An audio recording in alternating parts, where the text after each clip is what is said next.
এখন আমরা একটি সুন্দর গান শুনবো আমাদের Lyceum school hostel super Russell sir কণ্ঠ থেকে।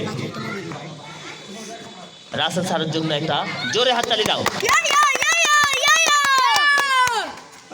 বাড়ির পাশে মধুমতি হুবল হাওয়া বয় রে, বন্ধুর মনে